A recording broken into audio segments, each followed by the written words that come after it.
I'm going to read a news story tonight. I wrote this because I couldn't stand to read any of my old stuff, so I wanted to read something new for you guys. I am starting to dabble in historical fiction, and I want to just tell you a little bit about my great-uncle Dave, who left the family a 50-page letter, which is basically his memoir. He was from a migrant mining family, basically, my family. He was one of 13 children my great-grandfather had. My grandmother was the 13th.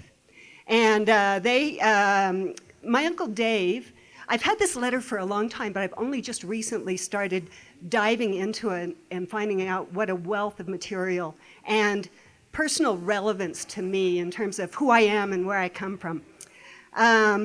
He was a real stickler for details. The story I'm going to read to you tonight is basically true. Everything came out of this 50-page letter that he left. I'm especially proud of his details, landscape details, turns of phrases, and things like that. The characters are drawn from basically my great-grandfather and great-uncles. I didn't put all 13 children in the story. In fact, I sort of smushed the family into just a few characters.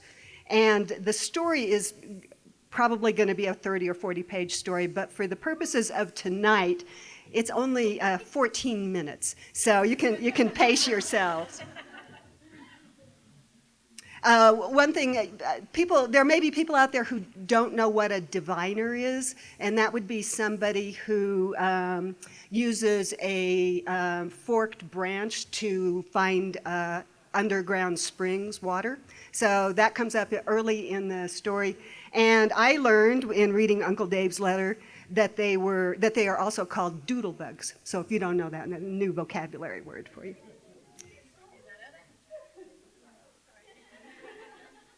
So, working title of this is Freeland.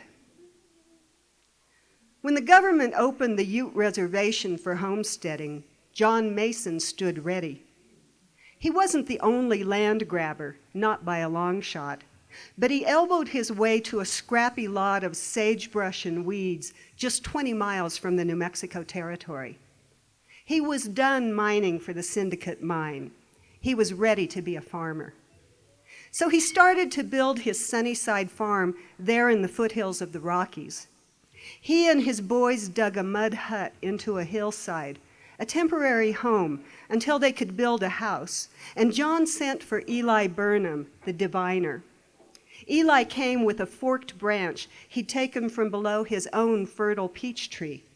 He held the branch loosely, palms down, thumbs turned in, and walked the acreage John Mason had cleared.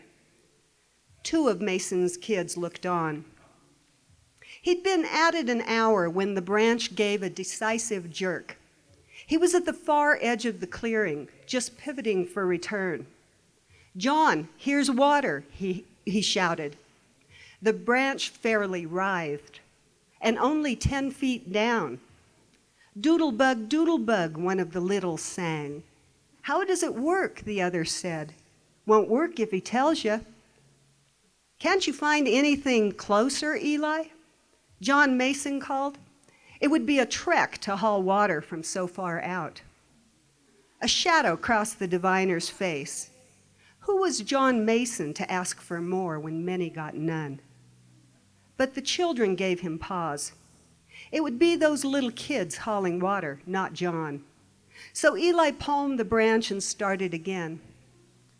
John's wife, Zephora, did not come out to watch the divining. She was knotting rope to lengthen Dave's hammock. Dave, at 15, was as tall as his father. Dave slept outdoors in the hammock. He wouldn't sleep in the hut. When Dave was 5, John locked him in a closet to cure him of whining.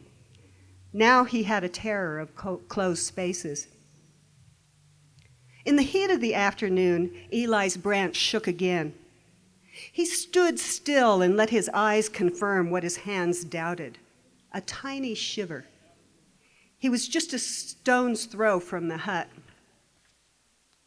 21 feet down, he called.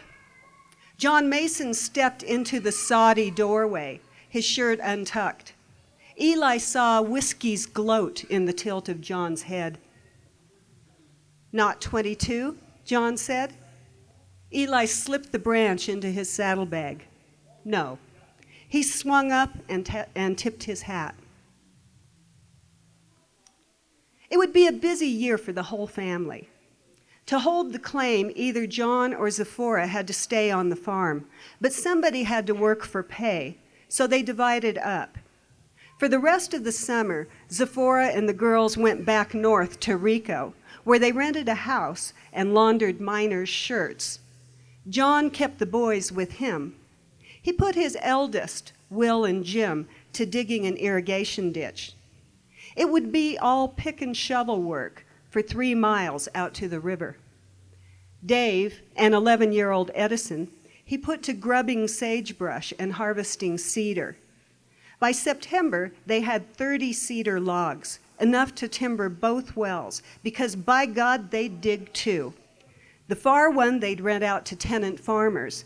"We'll play baseball while they work," John told his boys. When Zephora came back, John soldiered up for one last winter in Rico's syndicate mine. He took Dave along to do for him. They caught the train in Durango, rode boxcar class. In Rico, at their rented house, Dave hung his hammock between 2 aspen. His father said, "You ain't sleeping outside, freeze your ass up here." Anyway, they'd be living in a house, not a hole in the ground. But Dave acted deaf. "Suit yourself," John said, then laughed that night when the blue-faced child came shivering in. What Dave did for his father?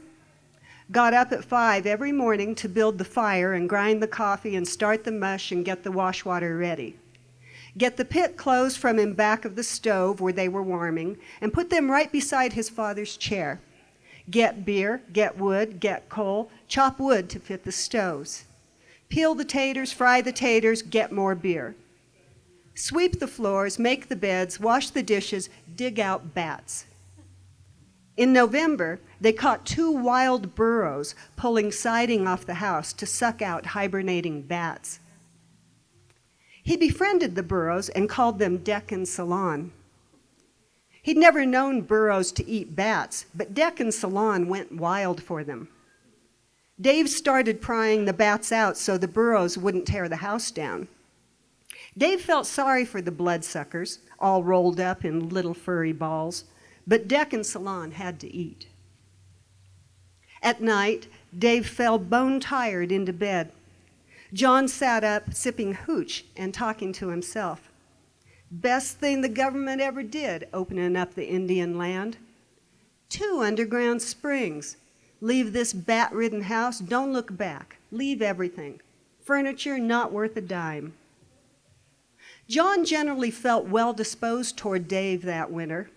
He thought the boy would have made a good girl. He kept the house so well. A couple of times, thinking he'd give the kid a holiday, John closed Dave's bedroom door at night, planning to get up quietly in the morning and make the fire, though John never woke up first. Those nights, Dave startled awake when he heard his door close. Suddenly, his breath came hard and his head began to pound. He would stare into the darkness until he heard his father's snores through the tar paper wall. Then he'd open the door again. Spring brought the news that the syndicate was closing down. Bad news for many, not John. It seemed fitting that as he left the mine for good, it left too. John bought himself a coach seat home on the Durango train. Dave he put on a borrowed horse. The boy had showed surprising initiative, got hired to herd the syndicate's unemployed burros down the mountain. The job filled Dave with joy and fear. It would be his first paying job. In Durango, John took a turn at the saloons, then continued on to the farm, picking his way along the river, though he didn't recognize the path. Somewhere he'd lost his coat and hat, and the leather on his right boot had pulled from its sole, pulled from its soul on the river of lost souls, the animus. He laughed when he thought of that, and coughed, black syndicate phlegm pouring out of him and leaving him on his knees in the mud, staring under bushes, wondering how much time he'd lost. Certainly the days were longer now than when he got off the train. When the taste of water no longer made him vomit, he began drinking from the river. He came upon a fisherman. The fisherman took pity on him and gave him a fish. He came upon a wolf eating the carcass of a deer. The wolf sneered and John sneered back, and they both went on about their business. He began to recognize the landscape, the flattening of the land as the mountains fell away. At the Sunnyside wagon trail, he left the river and started the 3 miles home. A ways up the slope, he saw an overturned wagon. Its whipple tree was busted, and there were empty water barrels strewn all about. The picture was like part of the walking dream he'd been having. Thinking back on it after he passed, he recognized that wagon as his own. Mom broke her back. Wagon tipped over. Mule's gone. The neighbor lady doctor had Zephora, had her for 3 weeks. Here was a dirty floor, beds unmade. Here was a garden crowding with cheatgrass and milkweed. Here were summer's tiny grasshoppers starting to feed. Here was a well only half dug. We were letting it dry out, Will said. It was full of snow, Jim said. John looked in the well. The noon sun lit up glossy red mud 10 feet down. He stared in bafflement at these strangers, his children. He began barking orders. Will, you're in the well with the shovel. Jim, on the crank with the bucket, hole and haul. They didn't move. Be easier when it's dry, Will said. You think, his father said, you think that mud will turn into hard clay. You'll be chiseling it out. Jim smirked, and John saw it. He lunged. Jim sidestepped. John flailed and flailed again as Jim and Will easily dodged their liquor-soaked father. Just let it dry, Will whined. John Mason lunging again. Then Jim and Will hightailed down the path. Don't come back, he yelled. Blurry-eyed, cotton-mouthed, John Mason turned in a half circle, surveying the land he'd staked, which didn't look very different now than it had this time last year. 2 springs still underground and a pack of layabout children. His eyes lit on Dave, and he remembered they had 2 burros. Get your burros, he said. Dave's face disappeared in the shadow of his hat. Where's our burros? The boy took a step back. He realized he should have made Deck and Salon come home with him, but they didn't want to. In his pocket, he felt the $5 he got paid for herding, wet with sweat now he'd palmed it so much. He held the bill out, and he waited to feel his father's knuckles. The blow didn't come. He looked up and saw his father smiling at him, eyes oozing kindness, and Dave's heart began to race. John stepped toward him. Dave flinched. John took the $5 and tucked it in his shirt. He removed the boy's hat and tried it on. It fit fine. He took hold of Dave's chin, not a bruising grip, a feather touch, and Dave's face flushed hot. Then John turned away, limping down the path toward a moonshine still he knew.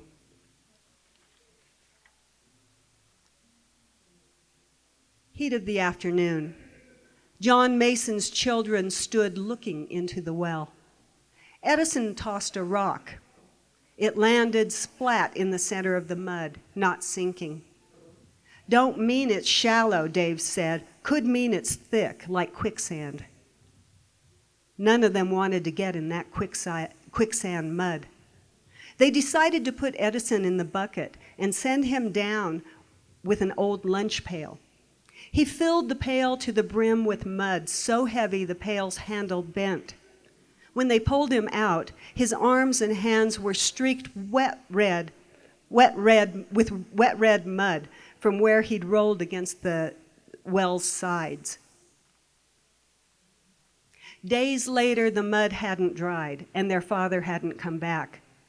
At night, in his hammock, Dave fancied he could feel the weeds twining into each other like they never should on a sagebrush farm, and he wondered what caused the well to weep. He felt an itching energy that made him want to bolt and join his brothers. Where were Will and Jim? He didn't want this farm, but what else for him? The mine? A hole in the ground? The ghost print of his father's fingers held his chin. One frenzied dawn, he got a pick and broke ground on the second well. He was 3 feet in before Edison woke up. Their father came back off his drunk, but didn't lift a finger to help. They took turns digging and hauling. At 10 feet, they struck water. Zephora came home. The children did for her and tried to make her laugh, but she was full of pain and caught up in prayer. She prayed they would be steady and hold on to the land, and she prayed for Jim and Will out there chasing north wind and rabbit tracks. In October, John went north. The syndicate was closed, but the Enterprise mine opened. Somebody had to work for pay. It was a harsh winter.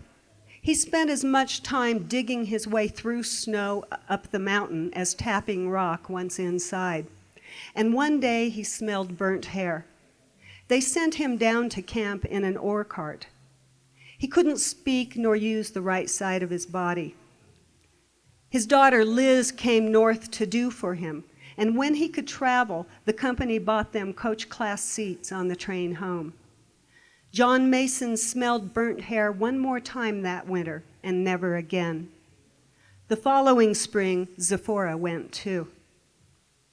Liz got married and took the littles to raise, but Dave and Edison stayed on the land and prospered more or less, though they never finished digging that first well, and it took years of hard pick and shovel work to bring water from the river, and they never got any tenant farmers to work their free Indian land.